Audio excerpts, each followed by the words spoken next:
우리가 살아가는 이 세대는 예수님을 믿으면서도 여전히 자기가 생각하기에 옳은 것을 해도 된다, 그렇게 믿는 그런 세대입니다. 예수를 그리스도로 믿고 우리는 여전히 우리의 윤리의 잣대로 살아갑니다. 예수를 주님이라 고백하고 우리는 여전히 무엇이 옳고 그른지 우리가 스스로 판단하려고 해요. 예수님을 그리스도, 주님이라고 고백하지만 여전히 내가 그 선택권을 가지고 살아가는 것을 우리는 즐겨합니다. 사람들은 자신이 무엇이 옳고 그른지를 판단하는 권세를 가졌다고 그렇게 생각을 하죠.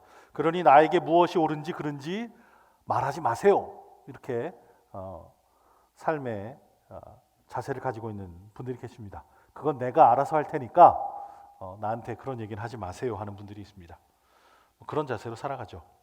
다른 이에게 거드는 말을 하면 눈치 없는 사람이 되는 것이 요즘 세상입니다. 그러기 딱 좋죠. 내가 알아서 합니다. 그러니 건들지 마세요. 그러다 보니 우리가 살아가는 이 세대는 10계명도 10개의 제한 정도로 여기며 그렇게 살아갑니다. 10계명을 목숨을 다해 지켜야 하는 것이 아니라 그냥 참고사항 정도로 여기면서 살아가죠. 사람이 만든 규칙처럼 바뀔 수도 있는 것처럼 그렇게 취급을 합니다. 그래서 저는 우리가 살아가는 이 세대를 그야말로 내 맘대로 기독교 이렇게 좀 부르고 싶습니다. 고급 식당에 가면 메뉴 중에 알라카르트 이런 게 있어요. 오늘 제목을 그렇게 정해봤어요. 알라카르트 크리스찬이티, 내 맘대로 기독교. 맘대로 고르는 겁니다. 메뉴에 적혀 있는 대로 먹는 게 아니라 내가 여기저기서 맘대로 골라 먹는 그런 거 알라카르트, 이렇게 좀 고급 식당에 가면 그런 게 있습니다. 네. 물론 가격이 상당합니다.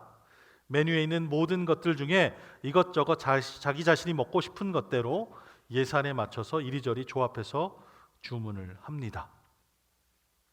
내 맘대로. 그럼 맘대로 고르는 거죠. 10계명을 듣고서도 나는 두 번째, 세 번째는 마음에 드니까 그건 지키고 다섯 번째, 일곱째 계명은 좀 잘 모르겠네. 다른 사람들은 잘 지키겠지 뭐. 이렇게 선택을 한다는 거죠. 무엇이 우리 마음에 가장 잘 맞고 중요한 것인가 스스로 정하고 무엇이 더 그리고 무엇이 덜 중요한가를 스스로 판단하며 결정합니다. 우리 지난주에 예수님 말씀을 봤습니다. 이 계명 중에 지극히 작은 것 하나라도 버리고, 그렇게 예수님께서 경고를 하셨어요. 그 말 번역된 말씀은 원래 나의 계명을 느슨하게 만들면이라고 번역될 수 있는 그 원문 단어를 가지고 있습니다. 하나님의 계명을 어기고 깨트리고 느슨하게 만드는 일들을 우리 인간들이 한다는 거죠. 10계명 그러면 숨 막히도록 빡빡하고 너무 곧아서 내가 따라갈 수 없으니 숨통이 좀 트이게 하고 쉽고 가볍게 만드는 거라고 사람들은 생각하면서 계명을 이리저리 다르게 해석하려고 합니다. 우리가 살아가는 이 세대는 많은 사람들이 10계명이라는 것이 그저 10가지 좋은 제안 정도로 생각하고 하나님의 영원하신 율법이라고 변하지 않는 거라고 생각하지 않습니다. 우리가 살아가는 이 세상은 기독교에서 가르치는 것들을 전부 수용하고 따르려고 하지 않고 각자 마음에 드는 부분만 선택해서 버릴 건 버리고 지킬 건 지킨다 하면서 마음대로 기독교를 만들어 버렸습니다. 우리가 살아가는 오늘은 하나님의 율법에서 우리를 어렵게 하는 부분은 좀 느슨하게 만들어서 쉽게 해석하려고 하죠. 바로 이런 관점에서 오늘 복음서의 말씀을 우리가 함께 살펴보기를 원합니다. 예수님께서는 갈릴리 호수에서 제자들을 부르셨습니다. 오늘의 본문은 하지 마라, 무엇을 하여라 하는 율법의 형식을 띠고 있죠. 그러고 보면 예수님께서 산에 오르셨다는 것뿐만 아니라 이렇게 무엇을 해라, 무엇을 하지 마라는 내용과 형식도 마치 모세가 시내산 위에서 하나님께로부터 10계명을 받아들던 때와 자연스럽게 겹쳐집니다. 이것은 율법을 생명처럼 여기는 유대인들에게 예수 그리스도야말로 율법의 참된 주인이심을 전하려는 마태복음의 특별한 장치이죠. 예수님은 유대인들이 금과 옥조로 붙들고 있던 이 율법을 조목조목 해석하고 새롭게 풀이하시지만 이 가르침은 결코 친절하지는 않습니다. 21절부터 시작하는 예수님의 말씀은 옛 사람에게 말한 바, 그리고 나는 너희에게 이르노니, 옛날에 있던 십계명, 그리고 그것에 덧붙여서 말씀해 주시는 나는 이렇게 말한다 하는 비교 형식을 가지고 계십니다. 지금까지 잘못 알고도 믿는 척 해왔던 그릇된 신앙에 대한 타박을 예수님께서 하시는 것이고, 또한 거짓을 붙들고 살던 걸음으로부터 돌이킬 것을 요청하는 꾸짖음이 그 안에 담겨 있습니다. 그리고 그런 무거운 율법의 짐을 지우려던 이들의 종교적인 위선과 허위에 대한 날이 서 있는 그런 고백이죠. 너희는 그렇게 알고 있지만 나는 이렇게 가리킨다 하는 당당하게 하시는 말씀의 권위가 날카롭게 들어 있습니다. 빛과 소금인 예수님의 제자로서 서기관이나 바리새인이 자랑하는 의로움보다 더 잘 살아야 하는 것들에 대해서 예수님께서는 6장까지 살인, 간음, 이혼, 맹세, 보복, 원수 사랑의 총 6가지의 예를 제시하여 주십니다. 이것만 지켜라 하는 것이 아니라 이것만큼 바리새인들이 자랑하는 의로움의 수준을 넘어야만 하는 것이다 라고 오늘 말씀해 주고 계시죠. 특별히 오늘 우리가 함께 읽은 본문에서는 그 4가지를 소개하고 있습니다. 사실 이러한 강령들은 오직 모두 하나님의 명령에서 비롯된 것입니다. 이 계명들은 왜, 그리고 무엇을 주목하게 하려고 우리에게 주어진 것일까요? 살인하지 말라, 간음하지 말라, 이혼 증서를 써줘야만 이혼을 할 수 있다, 맹세하지 말라 하는 율법의 목적은 모두 힘이나 권력에서 소외된 이름 없고 힘 없고 가난한 이들을 지켜주고 보호해주기 위해서 하나님의 백성 공동체가 한 마음으로 지켜내야만 하는 울타리로서의 목적이 있었습니다. 사람들을 보호해야 되는 거죠. 하나님께서 살인하지 말라고 하셨으니 이스라엘 안에서는 폭력이나 불의함에 의해서 죽어가는 사람이 있어서는 안 되는 거죠. 하나님이 그렇게 명령하셨으니까 하나님의 백성들은 살인이 생겨서는 안 되도록 그들의 공동체를 잘 단단하게 지켜야 하는 것이죠. 간음하지 말라 이렇게 말씀하셨으니까 이스라엘에서만큼은 여인들도 하나님의 백성으로 보호받아야 하는 거죠. 어느 시대나 여인과 또 고아들, 참 안타깝게 힘이 없는 사람들이잖아요. 이혼 증서 없이 함부로 여인을 내칠 수도 없고 이혼 증서를 받은 이를 사회는 용납해 주어야 한다 하는 것이 그 율법 안에 있는 것입니다. 또한 하나님의 이름으로 맹세된 것만큼은 그 앞에서 진실하여야 하고 또 목숨을 걸고 그 말을 지켜내야만 합니다. 모든 율법은 하나님의 백성들이 서로를 사랑하고 나보다 못한 이들, 부족한 이들을 돌보고 더불어서 공존할 수 있는 평안과 행복과 그 행복을 지켜낼 수 있는 최소한의 것들을 보장하는 그런 공동체가 되라는 거죠. 공동체의 존재 이유를 알려주시는 것이 바로 이 율법이었습니다. 하지만 사람들은 이 축복의 통로 역할을 하면서 살아갈 수 있도록 우리의 삶을 어떻게 살아가도록 돕는 이 율법을 자신들 안에 있는 더럽고 추악한 악을 감추는 도구로 사용하는데 익숙해져 버렸습니다. 참 희한하죠? 법을 열심히 연구하는 사람들이 있어요. 어떻게 하면 이걸 어길까? 어떻게 하면 이걸 잘 이용해서 내가 좀 잘 될까? 하는 사람들 법을 참 열심히 연구를 해요. 속으로는 숱하게 다른 사람들의 인격을 살해하고 무시하고 경멸하면서도 또 바로 곁에서 헐벗고 고통당하고 죽어가는 사람들이 있지만 눈 감고 외면하면서 살인하지 말라. 내가 직접 사람을 죽이진 않았으니 나는 사람이 좋은 의인이다. 이렇게 사는 사람들이 있었다는 거죠. 지금도 있다는 겁니다. 경제적인 억압과 수탈에 내몰려서 몸을 팔게 된 이들이나 또 불의한 권력과 폭력에 의해서 내몰린 사람들의 삶은 외면하고 그렇게 만드는 폭력과 힘센 권력 앞에서는 비굴해지면서도 나는 직접 간음을 하지 않았으니 나는 의로운 사람이다. 그렇게 외치는 사람들이 있었다는 것입니다.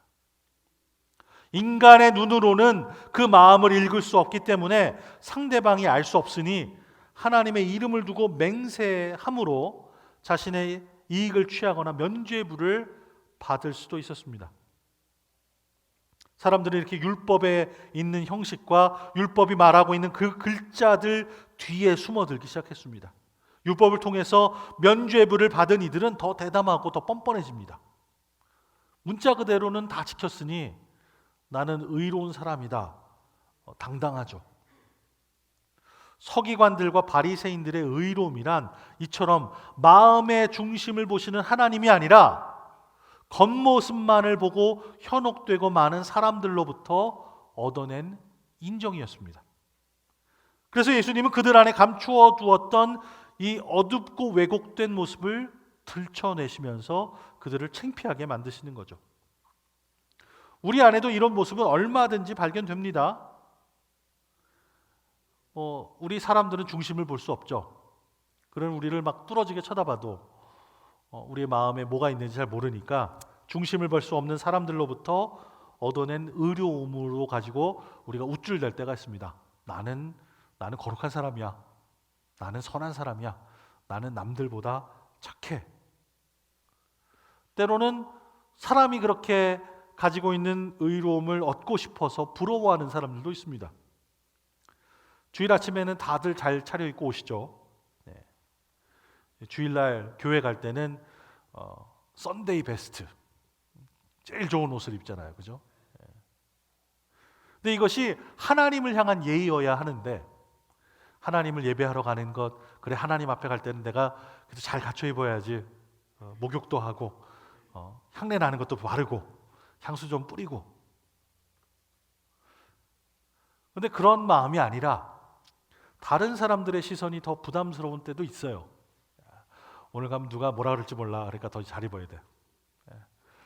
그 사람들이 뭐라 그럴지 모르니까 오늘 이쁜 가방 들어야 돼. 우리가 아무리 고급 명품으로 우리를 휘감아도 우리 안에 더러운 거는 하나님 앞에 다 드러납니다. 우리가 엄청나게 비싼 향수로 다른 사람의 코는 속일 수 있어요. 칙칙 뿌려서 그 사람이 냄새 맡으면 저 사람한테는 좋은 냄새가 나. 사람들의 코, 사람들의 눈으로부터는 감추어져 있어도 썩은내 진동하는 죄 있는 모습은 하나님 앞에는 향수로도 가릴 수 없습니다.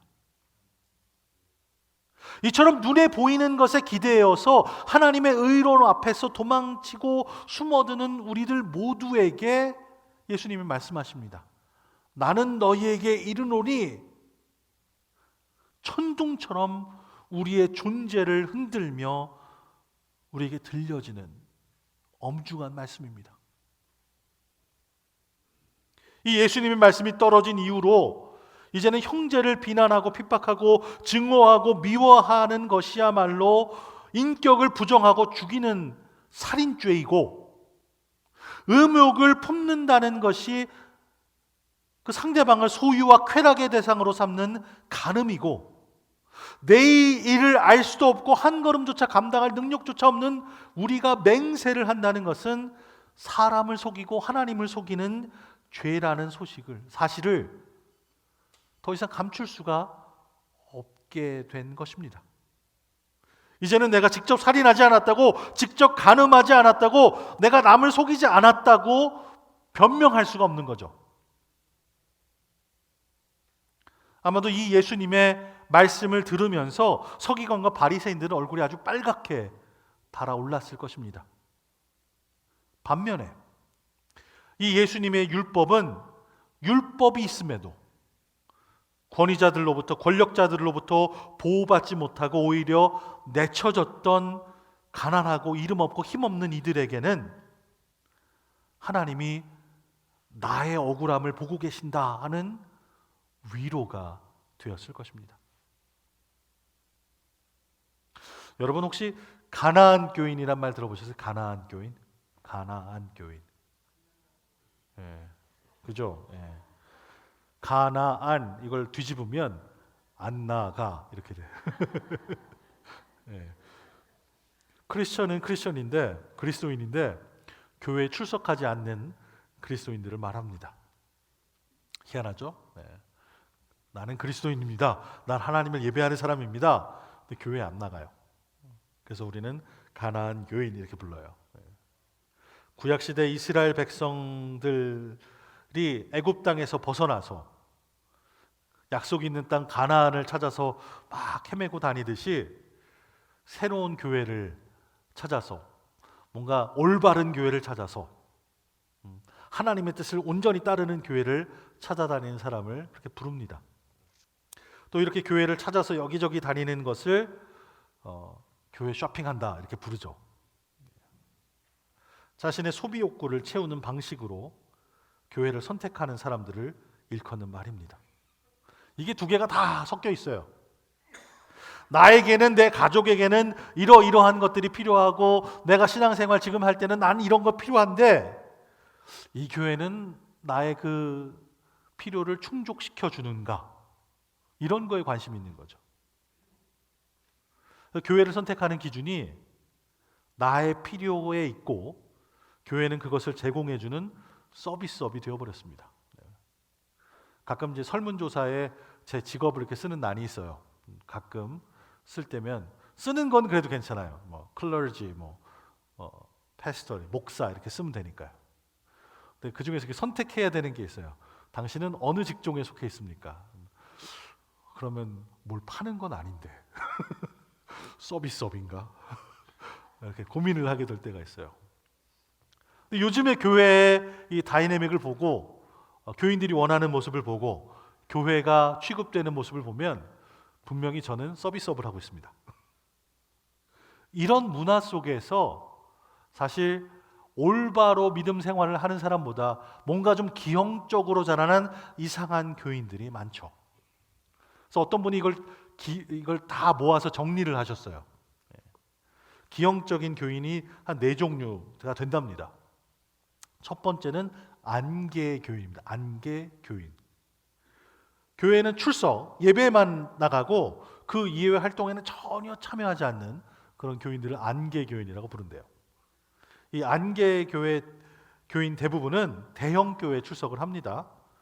교회 생활 대신에 종교적인 의식, 하나님께 예배드리는 것만 딱 참여하고 그것만 소비하는 거죠.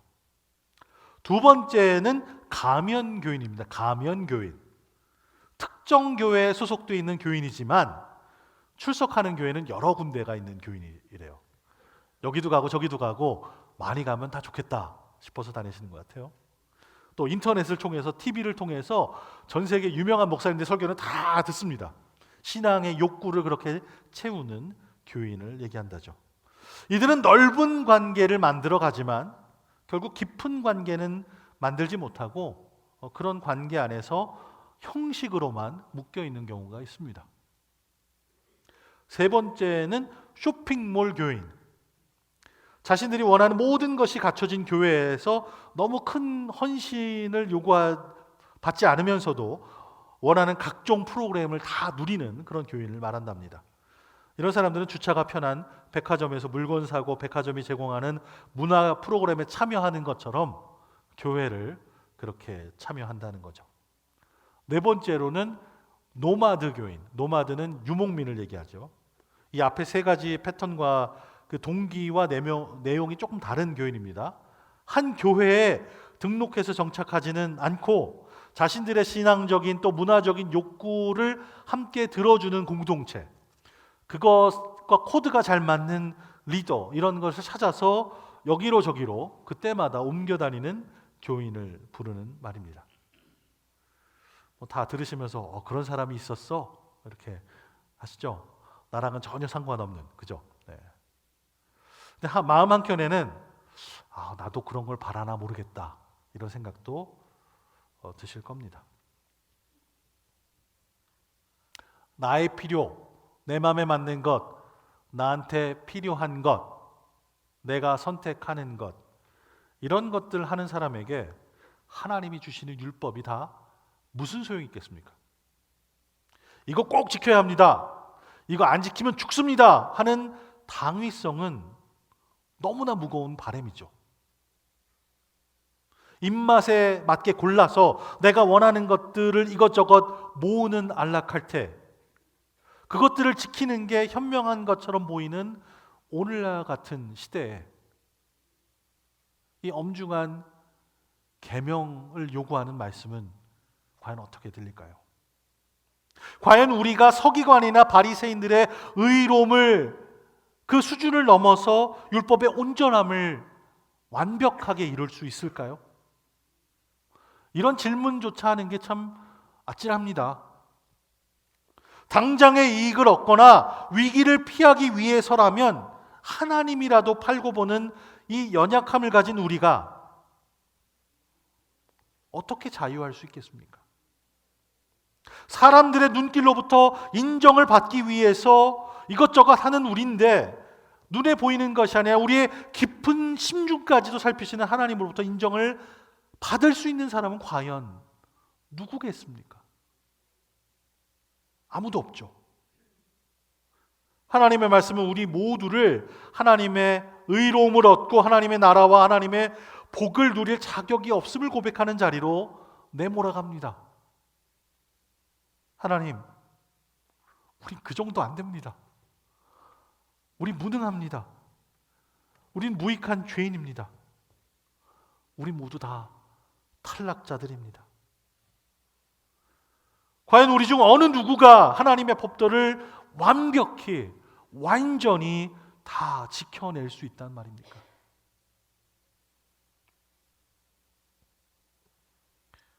이야기를 하나 나눕니다. 진짜 있는 얘기는 아니에요. 10명의 군인이 있었습니다.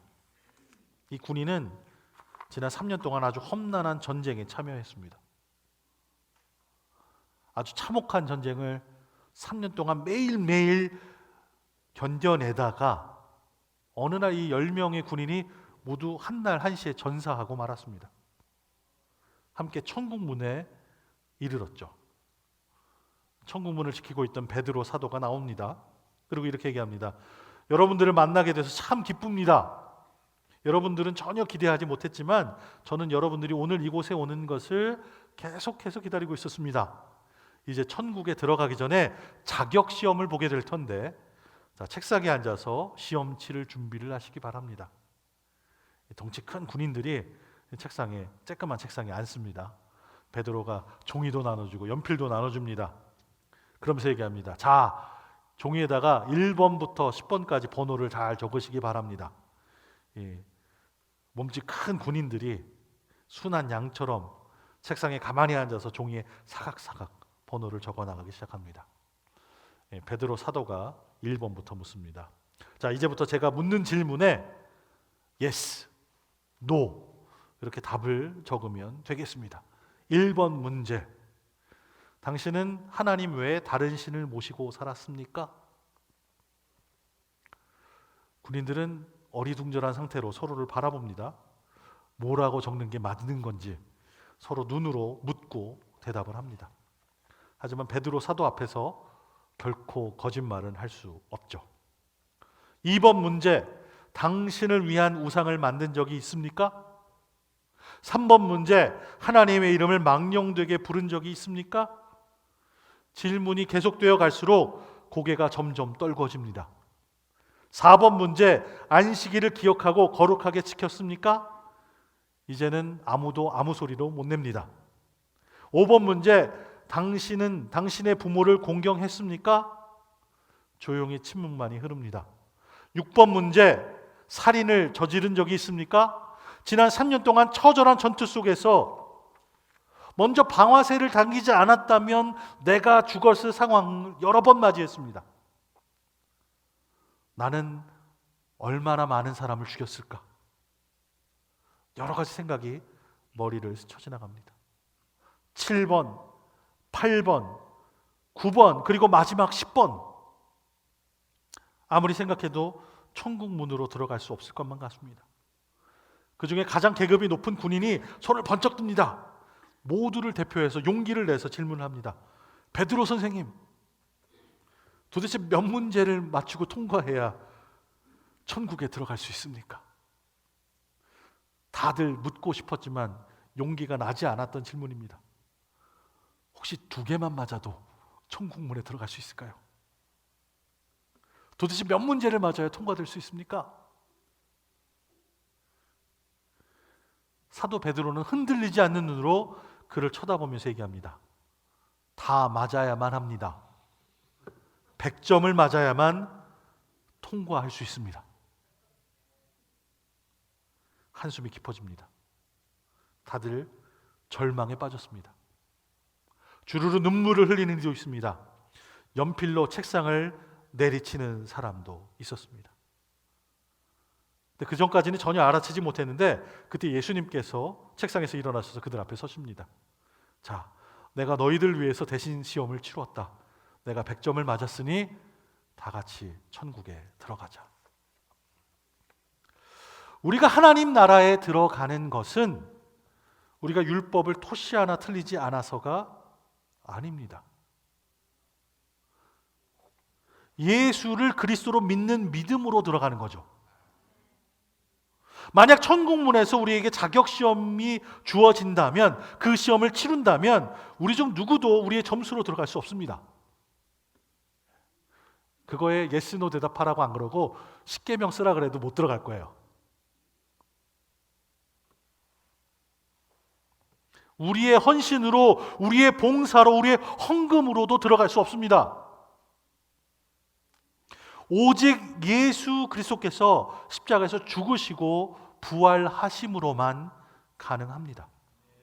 그것을 알고 우리가 용서하심을 받았다는 것을 알고 우리가 죽었다 깨어나도 구약의 율법을 다 온전히 완벽하게 지킬 수 없다는 것을 알고 오늘 주님께서 말씀하시는 것조차도 완전히 완벽하게 지킬 수 없다는 것을 우리는 알아야만 합니다.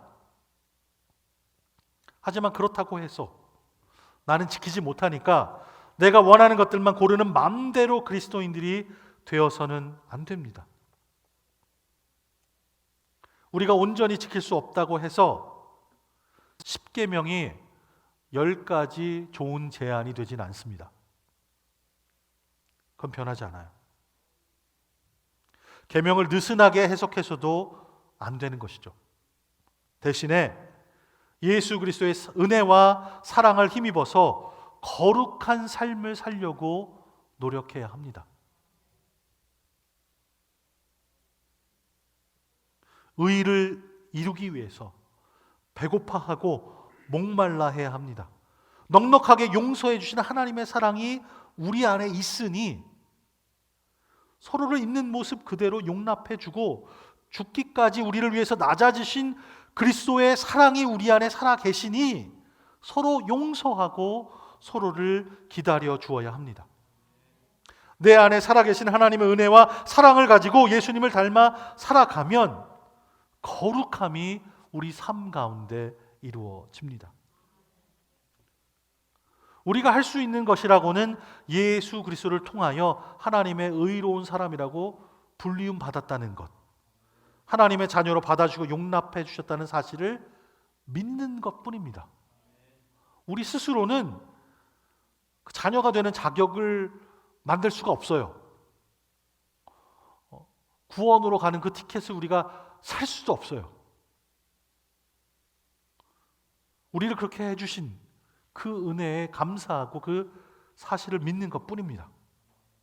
내가 할 수 없는 그것을 하나님께서 해주셨으니 그것을 은혜라고 말하는 것입니다. 하나님께서 우리를 인정하시고 용납해 주셨다는 사실만 믿으면 우리를 사람답게 살 수 있도록 하는 모든 생명의 인이 하나님께로만 주어짐을 믿으면 율법은 전혀 다른 의미로 경험하게 됩니다. 예수 그리스도를 믿는 믿음으로만 구원받게 되니 이제는 어떠한 억압이나 힘 앞에서도 자유할 수 있게 우리의 삶의 모습을, 자세를 바꾸어 줍니다. 이제 율법은 지켜내야 하는 짐이나 이루어내야 하는 압박으로 삶을 짓누르는 것이 아니라 우리를 구원하신 하나님의 자비하심과 은혜 안에 있음이, 그의 자녀됨이 얼마나 큰 감격의 사건인지를 증명하는 증거가 되는 것이죠. 율법과 계명을 거룩한 삶을 살아가는 도구로 사용할 수 있게 된 것이 바로 하늘의 복을 누리는 사람들만이 할 수 있는 것입니다. 하나님께서 우리를 구원해 주셨사오니 기쁨으로 내가 저것을 감당해야겠구나, 내가 저것을 따라 살아야겠구나, 그렇게 살아가는 것이죠. 예수님 말씀하십니다. 이 계명 가운데 아주 하찮은 것 하나라도 어기고 또 남에게 그렇게 하도록 가르치는 사람은 하늘나라에서 가장 작은 사람이라고 불릴 것이다. 그러나 누구든지 이 계명을 지키며 가르치는 사람은 하늘나라에서 큰 사람이라고 불릴 것이다. 하나님 나라에서 큰 사람들이 다 되시는 저와 여러분 되시길 주님의 이름으로 축원합니다. 기도하시겠습니다.